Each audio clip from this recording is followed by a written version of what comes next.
चीजों को समझना ज्यादा जरूरी होता है, ये मेरा अनुभव है। इसीलिए मैं बात करता हूं हमेशा कि समझ अच्छी होनी चाहिए, ठीक है, रटने की आवश्यकता नहीं है। आप हाँ, कुछ कुछ चीजें हैं जो रटनी चाहिए, कुछ बिंदु आप रट सकते हैं, लेकिन उसमें जब लिखने जाएंगे तो रटा हुआ चीज एग्जामिनेशन हॉल तक नहीं जाता है, समझा हुआ चीज एग्जामिनेशन हॉल तक जाता है। अगर आपको सिविल सर्विस पास करना है तो ये क्वालिटी आपके अंदर होना चाहिए। और आज भी हिमालय इसीलिए उठ रहा है क्योंकि अभी भी ये कंप्लीट डबलिंग तो नहीं हो पाया, दोनों आज भी रगड़ कर रहा है, भूकंप उत्पन्न हो रहा है वहां पे, और धीरे धीरे वो और उठता चला जा रहा है।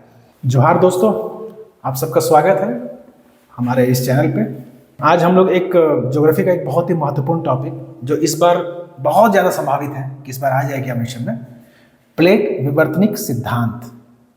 आज हम लोग उसका पूरा चर्चा करेंगे हम लोग, और इस पे कैसे हम लोग क्वेश्चन आएंगे, कैसे हम लोग इसका आंसर लिखेंगे, पूरा डिटेल हम लोग इस पे करेंगे। जैसा कि आप लोगों ने लास्ट टाइम एक देखा था, आप लोग क्लास आप लोगों को दिया गया था महाद्वीप प्रवाह का सिद्धांत, लगभग उसी तरह का है ये, लेकिन थोड़ा ज़्यादा वैज्ञानिक है ये।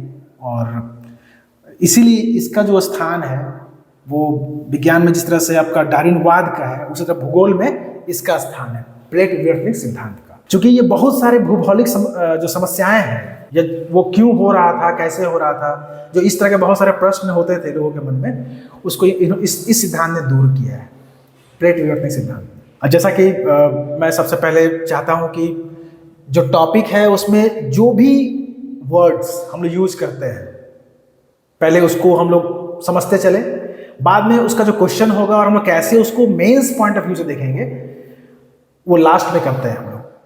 तो हम लोग पहले क्या करेंगे कि अभी इसका जितना भी पक्ष हो सकता है हम लोग वो अभी समझेंगे बढ़िया से, पहले से समझने पे ध्यान देंगे, और बाद में हम लोग इसका राइटिंग करवाएंगे, बताएंगे कैसे लिखना है उसको, और इससे ऑब्जेक्टिव क्वेश्चन भी आ सकता है। हम लोग जब सभी चीज़ों को समझ लेंगे तो हम लोग उसको भी आसानी से कर पाएंगे, ठीक है।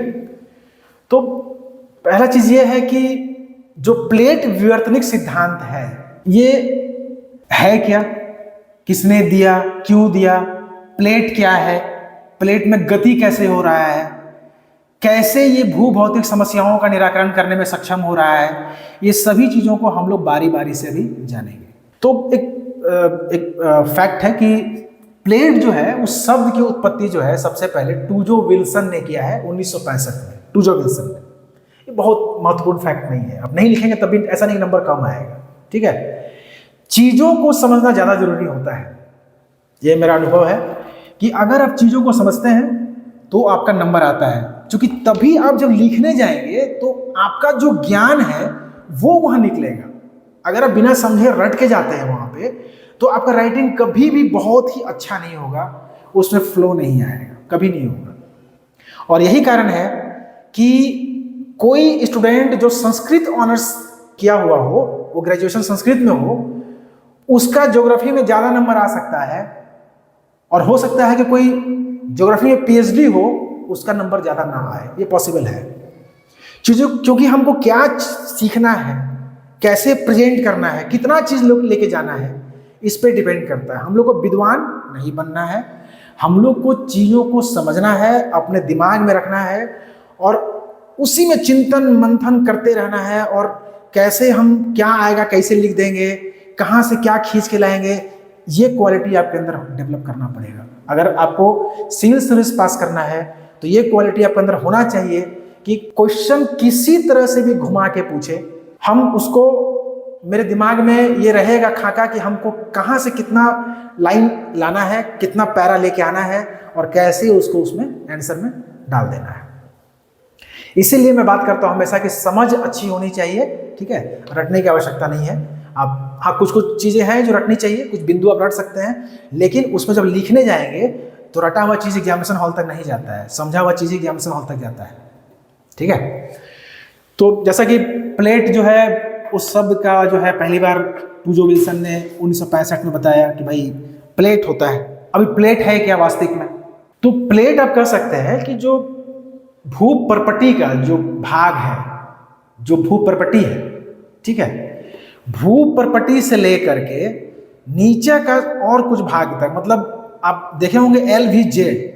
अगर आपको पृथ्वी की आंतरिक संरचना आप पढ़े होंगे तो मैंने आपको बताया था कि भूपर्पटी जो है वो 30 किलोमीटर तक अगर है तो फिर नीचे प्रवाह शुरू होता है और वहां पे 100 किलोमीटर तक जो है वो आपका LVZ है, लो वेलोसिटी जोन, जहां पर सभी तरंगें जो है वो धीमी पड़ जाती हैं। तो ये पूरा का पूरा मिला करके इसको भूपर्पटी माना गया है, भूपर्पटी, ठीक है। और इसके नीचे भाग क्या है, तो ये दुर्बलता मंडल है, ऊपर भाग क्या है तो स्थल मंडल है। मतलब जो स्थल मंडल हम मान रहे हैं वो सिर्फ भूपर्पटी का ही पार्ट नहीं है, बल्कि जो प्रवार है, जो बीच वाला भाग मेंटल है, उसका भी कुछ हिस्सा उसमें सम्मिलित है। तो प्लेट क्या है, तो प्लेट जो है वो भूपर्पटी और इसका भाग है, मिला जुला भाग है, ठीक है, जो दुर्बलता मंडल के ऊपर स्थित है, ठीक है, पहला चीज। दूसरा, ये आकृति विहीन है, ऐसा कोई आकृति नहीं है, ये आकृति विहीन है। और तीसरा, अधिकांश मामलों में ये अभूकंपीय है, अधिकांश मामलों में ये अभूकंपीय है। मतलब भूकंप का ज्यादा प्रभाव यहाँ पे नहीं होता है, क्योंकि ये सीमा जो है ना, ये सब क्षेत्र जो भूकंप का क्षेत्र है बेसिकली, ठीक है। तो इसको ये माना जाता है कि आकृति विहीन है, भूपर्पटी का पार्ट है और ये अभूकंपीय है। यही आपका प्लेट है, पृथ्वी का भूपर्पटी का भाग, जिसमें कुछ हद तक प्रवार का भाग भी शामिल है, जो दुर्बलता मंडल के ऊपर स्थित है, जो आकृति विहीन है और सामान्यतः अभूकंपीय है, यही प्लेट है, ठीक है। अब ये तो प्लेट हो गया। अब है कि प्लेट के प्रकार क्या है, या प्लेट सीमा क्या है, या प्लेट विवर्तनिकी क्या है। तो अभी मैं आपको डिटेल से बताऊंगा कि प्लेट तो ये आपने बता दिया, ठीक है। अब विवर्तनिकी क्या है, तो विवर्तनिकी उन्हीं प्लेटों के हलचल को बता रहा है। मतलब जो प्लेट्स हैं, अलग अलग प्लेट्स जो हैं, पूरे जो अगर हम ग्लोब को देखें तो उसमें बहुत सारा प्लेट्स है, कुछ मेजर प्लेट्स है, कुछ माइनस प्लेट है, ठीक है। और उन प्लेट्स में जो मूवमेंट हो रहा है, जो इधर उधर जाना हो रहा है, उसी को हम प्लेट विवर्तनिकी कहते हैं। और जो ये इधर उधर जा रहा है, ठीक है, जो प्लेट आपस में सापेक्षिक गति कर रहे हैं, ठीक है, उसी गति के कारण आगे चल करके जो हम बताएंगे कि कैसे मुर्दार पर्वत बन जा रहा है, कैसे कटक बन जा रहा है, कैसे द्वीपीय चाप बन रहा है, कैसे ज्वालामुखी पर्वत बन रहा है, ठीक है, और कैसे खाई बन जा रहा है, ट्रेंच बन जा रहा है, वो सब के सब इसी प्लेटों के सापेक्षिक गति के कारण ही उत्पन्न है। तो प्लेट जो है वो भूपर्पटी का खंड है, जो आकृति विहीन है, सामान्यतः वो अभूकंपीय है, ठीक है, जो आपस में सापेक्षिक गति करती है, ठीक है, और दो प्लेटों के बीच का जो सीमा रेखा है, वहीं पर कई प्रकार के इस तरह का निर्माण करने में वो सक्षम है। कैसे बनेगा सब मैं बताऊंगा अभी, ठीक है। तो अब है कि प्लेट तो आप जान गए, बाद में नोट्स में आपको सब कुछ मिल जाएगा डिटेल में। अब देखिए, अब चलते हैं प्लेट के प्रकार में, एक एक चीज समझते चलिएगा, सारा कंसेप्ट यहां क्लियर होगा आपका, और आप लास्ट में आप पूरा का पूरा लिखने के योग्य हो जाएंगे। प्लेट के प्रकार,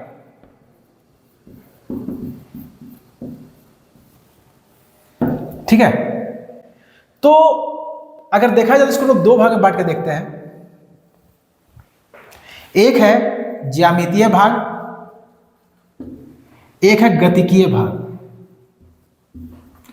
जैसे ज्यामितीय में हम देख लिए कि प्लेट का प्रकार में मुख्य प्लेट है, दूसरा गौण प्लेट है। तो इसमें क्या देखते हैं कि प्लेट का आकार कितना है, किधर मूव कर रहा है, ठीक है, कौन कौन सा प्लेट है। जैसे कि पैसिफिक प्लेट, ठीक है, यूरेशियन प्लेट, ठीक है, अफ्रीकन प्लेट, ये सब मुख्य प्लेट है। दक्षिण अमेरिकी प्लेट, ये सब मेजर प्लेट्स है। और गौण प्लेट्स क्या है, जैसे कोकोस प्लेट, नाजका प्लेट, ये सब आपका गौण प्लेट्स है। पूरा जो पृथ्वी हम अभी दिखाएंगे आपको, तो वहां पे उसको हम प्लेट्स में कैसे बांटेंगे वो मैं बताता हूं आपको। जैसे एक ऐसे रफली बता रहा हूं आपको। तो ये जो है, आप जान रहे हैं कि इधर पैसिफिक है, तो ये पैसिफिक प्लेट है। ये नॉर्थ अमेरिकन प्लेट है, इसको पूरा का प्लेट मान ले तो। ये साउथ अमेरिकन प्लेट है, ठीक है। यहाँ पे यूरेशियन प्लेट है, अफ्रीका है तो अफ्रीकन प्लेट है, इस तरह से। इंडिया है तो इंडो ऑस्ट्रेलियन प्लेट है, ये पूरा इंडो ऑस्ट्रेलियन प्लेट है, इंडो ऑस्ट्रेलियन प्लेट, ये मेजर प्लेट्स है, ठीक है, जिसमें गति है, सापेक्षिक गति कर रहा है वो। सापेक्षिक मतलब क्या, एक प्लेट के संदर्भ में दूसरे प्लेट की गति हो रही है, ठीक है, तो ये मेजर प्लेट्स है। इसी में कहीं नाजका प्लेट्स है, कहीं कोकोस प्लेट है, ठीक है, तो इस तरह के प्लेट्स हैं जो आपस में गति कर रहे हैं।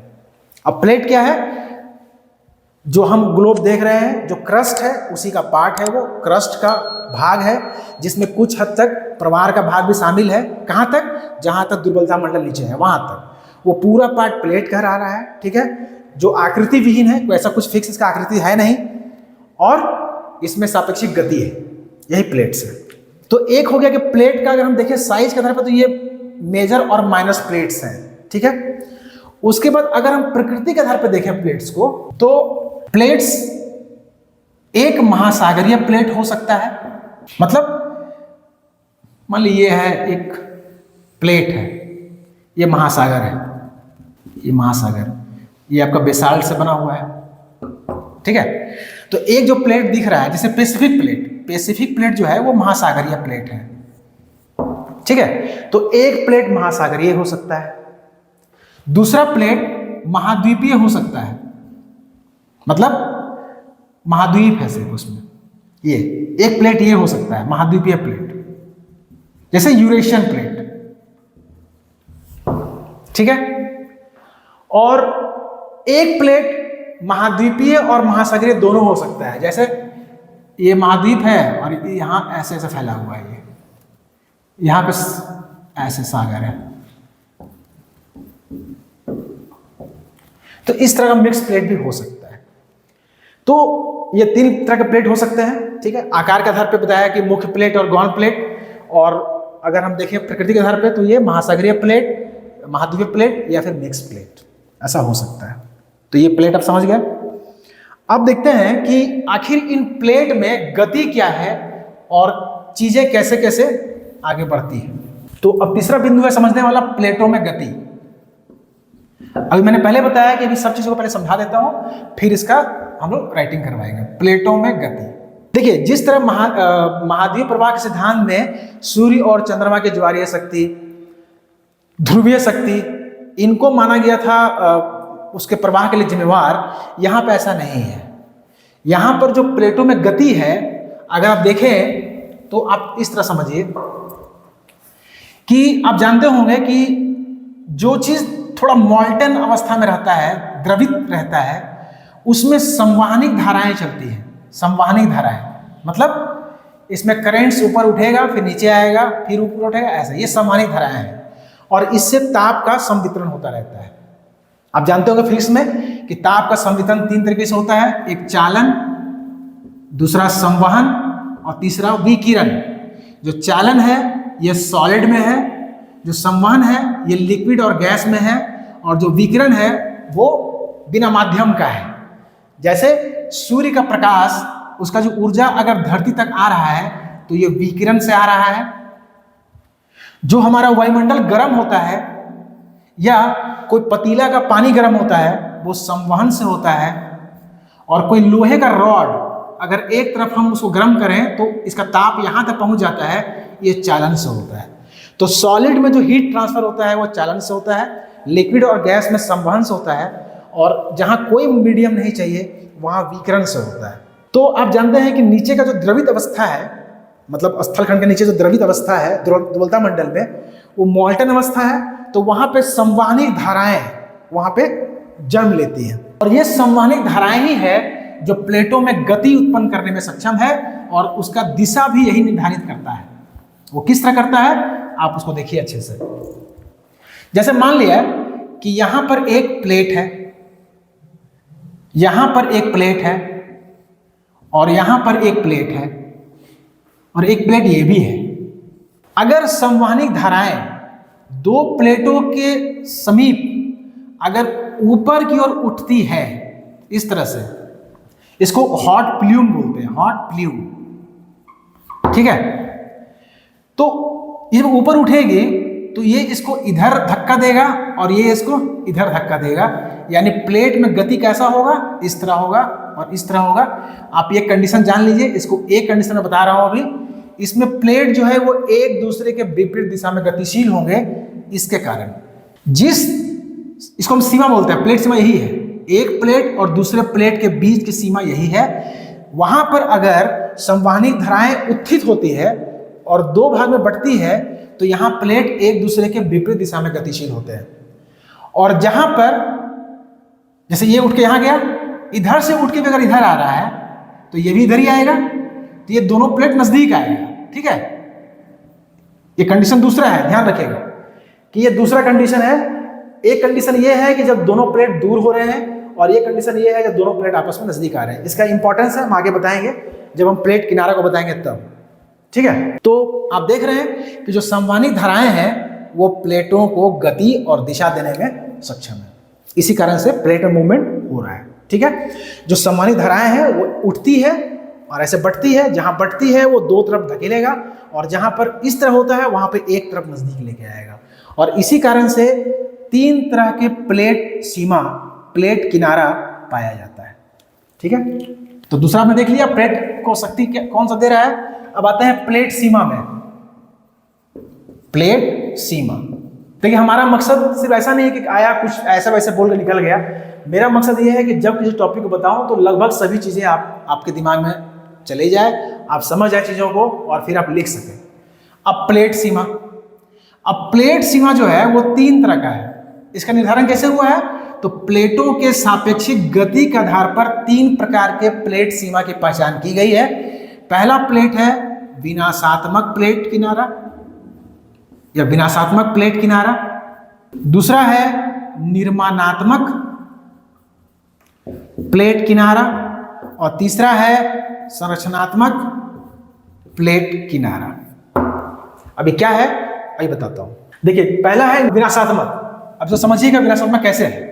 देखिए जैसे माना कि ये एक प्लेट है, ये एक प्लेट है, यहां पे संवहनिक तरंग इधर से उत्पन्न हो रहा है, ऐसे जा रहा है, और यहां भी ऐसे उठ के इधर आ रहा है, यानी इसमें इधर से गति होगा और इसमें इधर गति होगा।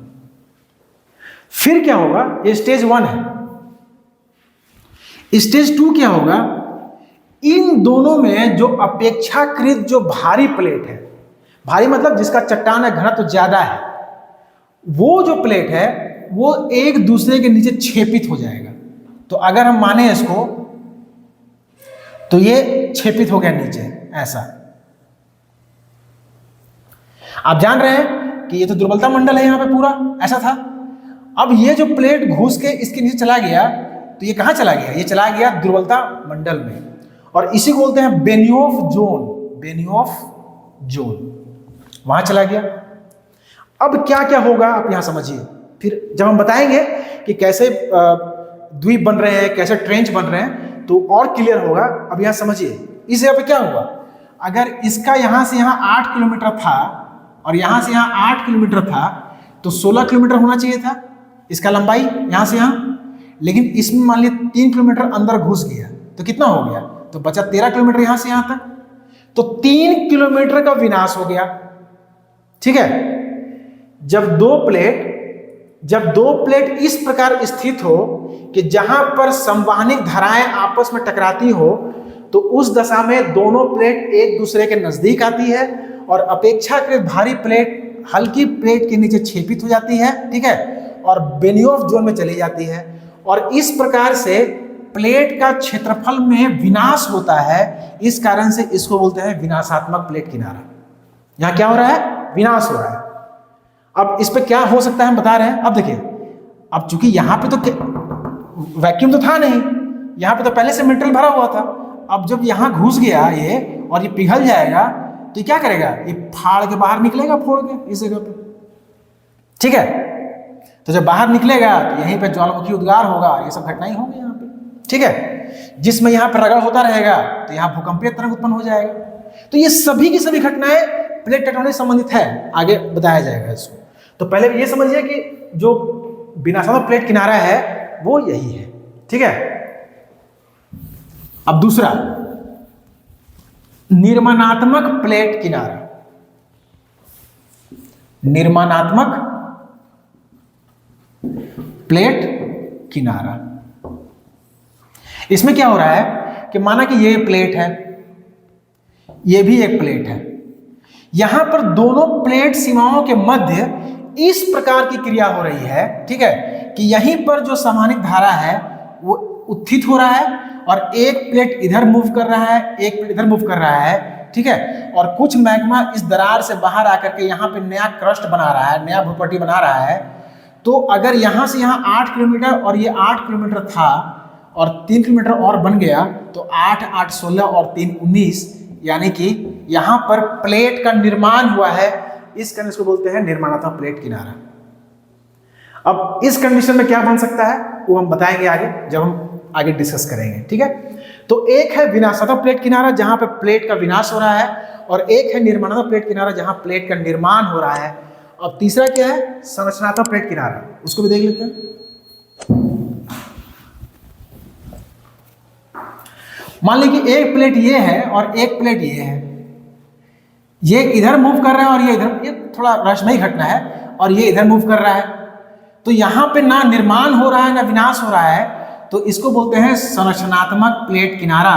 और यहाँ पर आपस में रगड़ होने से यहाँ पे भूकंप का क्षेत्र बनता है। सेंट एंड्रियास जो है इसका बेस्ट एग्जांपल है, वहाँ भूकंप इसी कारण से आते हैं क्योंकि वहाँ पे संरचनात्मक प्लेट किनारा है, ठीक है। यहाँ ना प्लेट की उत्पत्ति हो रही है ना प्लेट का विनाश हो रहा है। तो then there are 3 types of plate margin. 3 तरह का प्लेट मार्जिन है, 3 तरह का प्लेट किनारा है, और आपस के सापेक्षिक गति से निर्धारित हुआ है। और फिर से वो शुरू से चलते हैं हम लोग कि प्लेट क्या है बता दिया आपको, प्लेट में गति क्यों हो रहा है वो बता दिया, प्लेट कितने प्रकार के हैं, तो एक साइज के आधार पे हम बांटे तो 2 भाग कर दिया उसका, मुख्य प्लेट और गौण प्लेट। फिर अगर हम बांटे नेचर के आधार पे तो बांट दिया उसको, फिर उसको महासागरीय, महाद्वीपीय या फिर दोनों मिक्स का वाला, ठीक है। फिर प्लेट सीमा क्या है तो बता दिया कि सापेक्षिक गति के द्वारा प्लेट सीमा निर्धारित की गई है, ठीक है। जहां पे 2 प्लेट एक दूसरे की ओर गतिशील होते हैं वहां अपेक्षाकृत भारी प्लेट हल्की प्लेट नीचे क्षेपित हो जाता है और बेन्योफ मंडल बन जाता है। वहां चूंकि प्लेट का विनाश हो रहा है इसलिए बोलते हैं उसको विनाशात्मक प्लेट किनारा। और एक है कि जहां पे 2 प्लेट एक दूसरे की दिशा विपरीत दिशा में बढ़ रहे हैं वहां पर मैग्मा बाहर आकर के एक नया भूप्रॉपर्टी बनाता है, उसको बोलते हैं निर्माणात्मक प्लेट किनारा। और एक है आपका संरचनात्मक प्लेट किनारा, ठीक है। चलिए अब इसी प्लेट किनारे के सहारे सभी प्रकार की घटनाएं हो रही है। कैसे हो रही है उसको देखिए। एक प्लेट है ये महासागरीय, दूसरा भी है महासागरीय। महासागरीय और महासागरीय प्लेट दोनों एक दूसरे की ओर गतिशील हुए। अपेक्षाकृत भारी प्लेट हल्के प्लेट के नीचे घुस गया ऐसे। चूंकि दोनों महासागरीय है तो पूरा जल है, ये पूरा पानी से भरा हुआ है, ये सब उसके नीचे हो रहा है, ठीक। ये जो घुस गया नीचे तो यहां क्या बना, ये जो दिख रहा है यही बना ट्रेंच, मतलब खाई। यहां से इस जगह पे कुछ भी अगर थोड़ा बहुत अवसाद रहा हो, जो पॉसिबल नहीं है क्योंकि जल, ये दोनों जल क्षेत्र है। अब यहां पे तो खाई बन गया। अब यहां से ये वॉल्यूम ऊपर आया और यहां पे ज्वालामुखी विस्फोट करके यहां पे ज्वालामुखी पर्वत बना दिया इस जगह पे, यहां, या फिर द्वीप बन गया इससे। तो जब 2 महासागरीय प्लेट आपस की ओर बढ़ते हैं तो ये घटना होती है ट्रेंच, और ये इस तरह से द्वीप की उपस्थिति पाई जाती है। आप देखे होंगे प्रशांत महासागर में जितने भी आइलैंड अधिकांश हैं सब में आपको द्वीप मिलेगा और द्वीप के साथ साथ में आपको खाई भी मिलेगा, चाहे मरियाना ट्रेंच हो चाहे जो भी हो, ठीक है। तो ये उसकी स्थिति है। 2 महासागरीय प्लेट आपस में गतिशील हुए तो ये घटनाक्रम होगा, ठीक है। और ये भूकंप भी यहाँ पे आता रहेगा हल्का हल्का। तो ये बेस्ट एग्जांपल है इसका। अब दूसरा चलते हैं हम लोग कि एक हम रखते हैं महासागरीय और दूसरा रखते हैं महाद्वीपीय।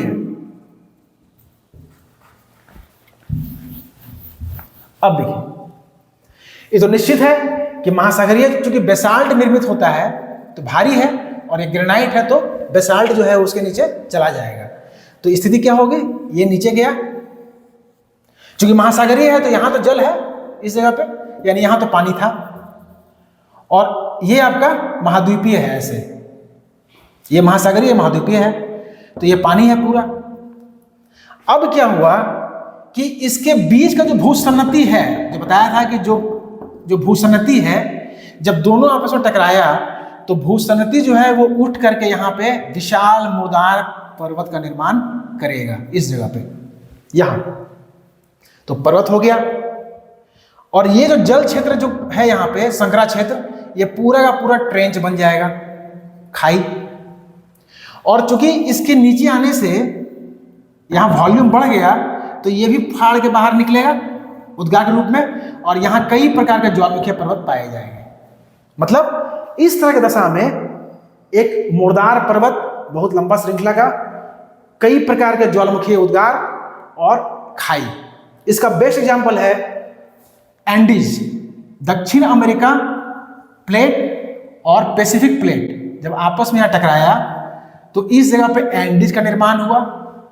यहां पर पूरा लंबा पेरू चिली खाई बना, और आप जानते होंगे कि बहुत सारा ज्वालामुखी पर्वत वहां पे है, कोटोपैक्सी है, ये सब वहीं पर स्थित है। पूरा आप देखेंगे मैप में जाकर के तो पूरा यहां से यहां तक ज्वालामुखी विस्फोट होता रहता है, ठीक है।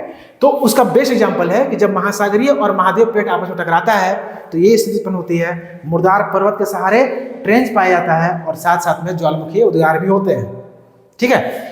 अब आते हैं तीसरा हो सकता है कि दोनों महाद्वीपीय हो, महाद्वीपीय और महाद्वीपीय। अब क्या होगा कि इसमें जो अपेक्षाकृत भारी होगा वो तो नीचे जाएगा, लेकिन चूंकि दोनों महाद्वीपीय तो बहुत नीचे नहीं जाएगा, ठीक है। तो इसमें इस तरह की घटना होगी, ऐसा होगा।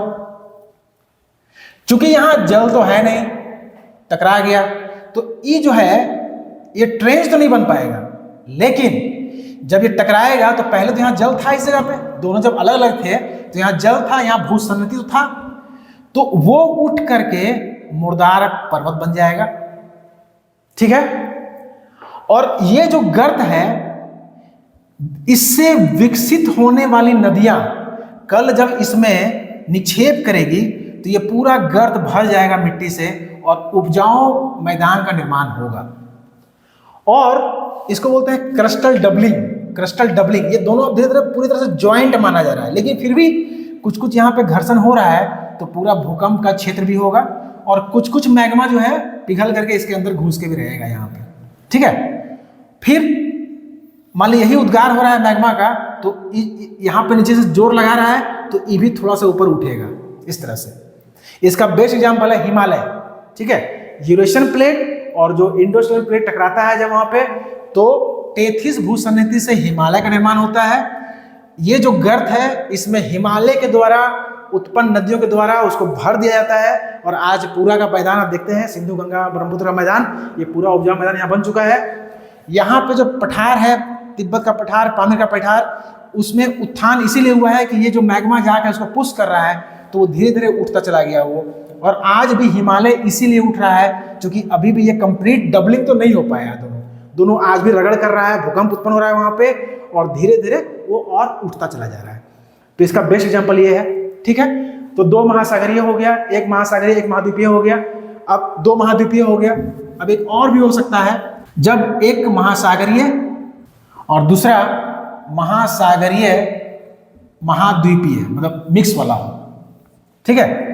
तो इसका नेचर कुछ नहीं बदलेगा, ये उसी तरह से होगा, इसको मान के चलेंगे दोनों महासागरीय है और वैसे ही बनेगा, ठीक है। यहाँ पे भी आपका जो है ट्रेंच बनेगा, यहाँ भी आपके ज्वालामुखी उद्गार यहाँ भी होंगे, ठीक। चलिए, तो हमने देखा कि किस तरह से फोल्डेड माउंटेन और ट्रेंच इससे बन रहा है।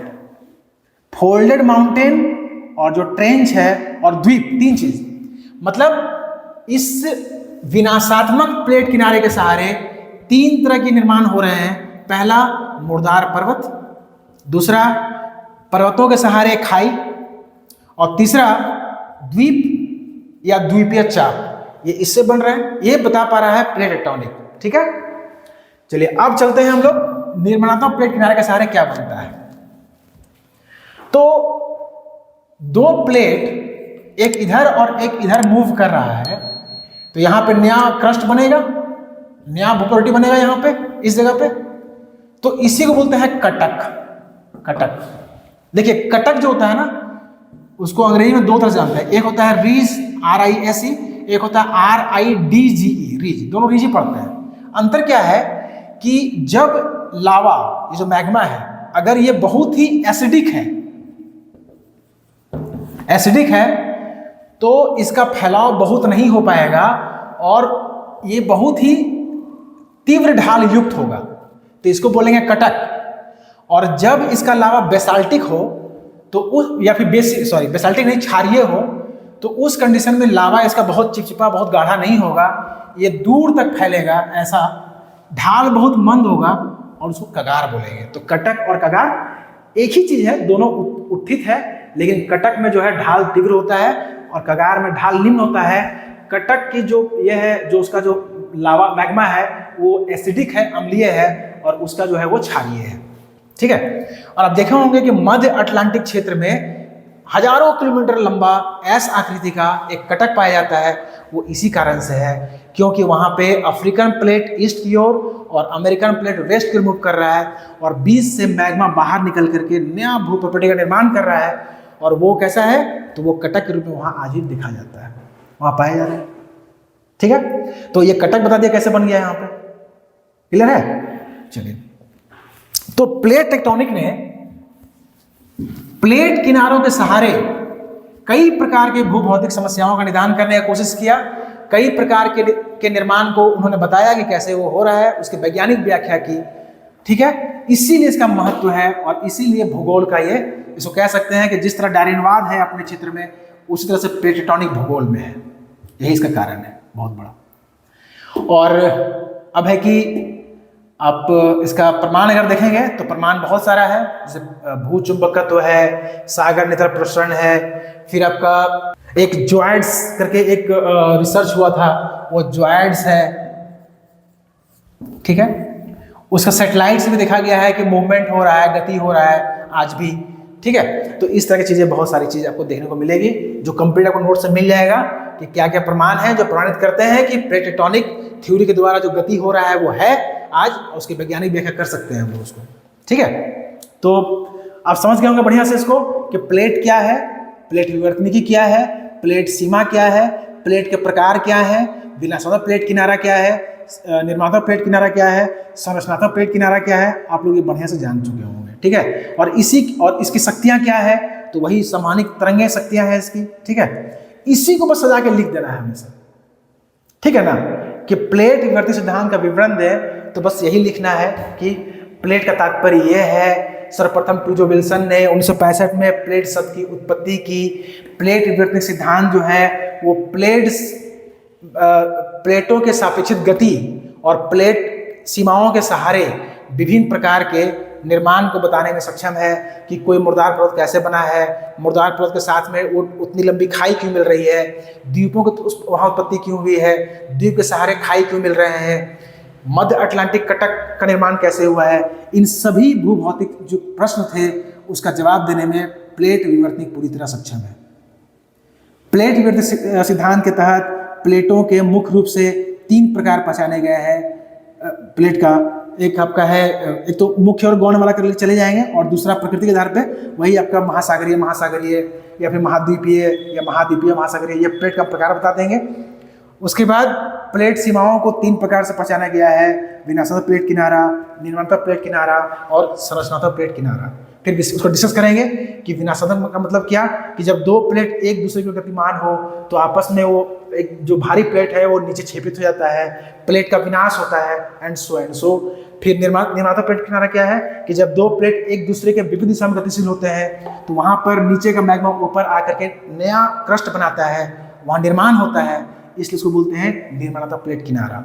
और एक है आपका संरचनात्मक प्लेट किनारा, उसका बहुत योगदान तो है नहीं निर्माण में, तो नेग्लिजिबल है वो, हालांकि लिख देंगे उसको। और इस तरह करते हुए हम लोग आगे बढ़ेंगे। ठीक है, तो आपका ये हो गया, और इसका आप लोगों को नोट्स मिल जाएगा, एकदम डिटेल नोट्स, बहुत ही बेहतर नोट्स अवेलेबल है। और बहुत जल्द हम लोग टेलीग्राम चैनल पे आ रहे हैं, वहाँ से आप लोगों को सब चीज़ शेयर कर दिया जाएगा। और जो हम लोग ऐप बना रहे हैं आप लोग वहाँ से भी जुड़ सकते हैं, वहाँ पे आप लोगों को अपलोड कर दिया जाएगा सारा चीज़। और इसको आप लोग एक बार बुक से पढ़ लीजिए अच्छे से, ठीक है। कोई भी क्वेश्चन अगर दिमाग में आता है उसको आप लोग मेल कीजिए, आपको बता दिया जाएगा अच्छे तरीके से, ठीक है। और कंप्लीट नोट्स में सारा उसका आलोचनात्मक विवरण उसमें सब कुछ लिखा रहेगा। अच्छा एक चीज़ और बताऊँ आपको कि एक क्वेश्चन पूछ सकता है इसमें कि प्लेट विवर्तनिक सिद्धांत का आलोचनात्मक मूल्यांकन करें और महाद्वीपीय प्रवाह सिद्धांत से इसका तुलना करें, ठीक है। लास्ट में एक टेल जोड़ सकता है, तो थोड़ा सा वहां आपको बता देते हैं कि जैसे महाद्वीपीय प्रवाह सिद्धांत जो है वो बात करता है कि महाद्वीपों में प्रवाह है, ये बोलता है कि नहीं नहीं प्लेटों में गति है। पहला चीज तो ये है। दूसरा कि ये जो बोलता है कि शक्ति जो सूर्य और चंद्रमा की ज्वारीय शक्ति और ध्रुवीय शक्ति कारक है इसके गति के लिए, ये बोलता है कि संवहनिक धाराएं इसके लिए जिम्मेवार है। तीसरा, इसने मुर्दार पर्वतों की उत्पत्ति की अवैज्ञानिक संकल्पना प्रस्तुत की और ये क्या करेगा, एक वैज्ञानिक संकल्पना प्रस्तुत करेगा, ठीक है। चौथा, ये मानता है कि सियाल सीमा पे तैर रहा है और ये मानता है कि स्थल मंडल दुर्बलता मंडल पर तैर रहा है, मतलब पे स्थित है। स्थल मंडल दुर्बलता मंडल पर स्थित है।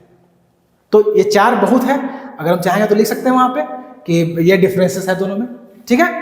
चलिए, उम्मीद करता हूं कि आप लोगों को ये प्लेट टेक्टोनिक्स समझ में आ गया होगा, और अगर नहीं समझ में आया तो फिर से क्लास लेंगे, कोई इशू नहीं है इसका। आप लोग से मेल कर दीजिएगा कि इस तरह क्लास और ले लिया जाए, तो फिर से ले लेंगे इसका। क्योंकि सब कुछ लिखाना पॉसिबल नहीं है, काफ़ी बड़ा टॉपिक है ये, तो नोट्स में आपको मिल जाएगा, बेसिक कंसेप्ट आपको दे दिया गया है, ठीक है। चलिए, उम्मीद करते हैं कि आप लोग लाभान्वित होंगे। धन्यवाद।